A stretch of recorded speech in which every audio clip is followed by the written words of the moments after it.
So this is Chino. He's about a 1.5 to 2-year-old dog. He's been in our care for a week tomorrow, so actually not that long. He came in from a remote community as well. There was a rescue that contacted us about Chino because they noticed that his face was really swollen, and his face was so swollen that his right eye, you couldn't see the eyeball at all. The left eye he could see out of a little bit, but not that much. And he had this big lump on his neck. And so they asked if we could take him into our care. So he came in on Friday. When he came in, I know his face still looks swollen, but when he came in last week, his face was really, really swollen.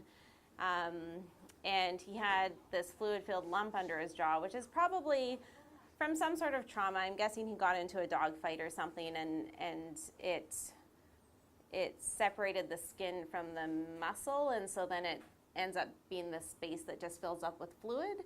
But what happens is that there's lots of important vessels in the neck, and so when you put a lot of pressure on the neck, the head swells because the artery is pushing blood into the head, but then the veins, which are much weaker, can't drain the blood, and so you end up with this big swollen head. So he was stable when he came in, but if it had gotten much more swollen, he would have started to have problems breathing. He's also very underweight. If you look at him from the side, you can see his ribs. You should be able to see just where the last rib is, but not the ribs ahead of that, and so you can clearly see the ribs there. He's 30, I think he was 32 or 33 kilograms when he came in. He's 37 today, so he's put on about 10 pounds just in the last 6 days. So you can imagine how skinny he was when he came in. Chino's a very nice guy. He's just kind of a gentle giant. Like, he has probably never been on a leash before, never been inside before, but he's mostly house trained. He walks well on the leash. He's very gentle with people.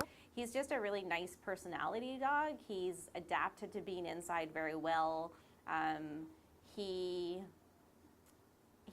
He's one of those dogs that has probably wanted to be a pet his whole life and just never got to do that where he was living. We find that with most remote community dogs, they tend to be very dog social and actually people social because they grow up within the community with other dogs. And so most of them just have great personalities, and Chino is very representational of that. Donations help cases like Chino. Yes, Chino.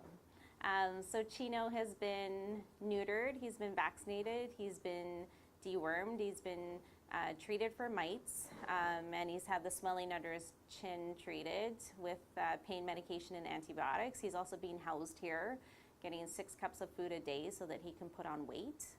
So all those things have cost money, and the only reason that we can do it is because of your donations.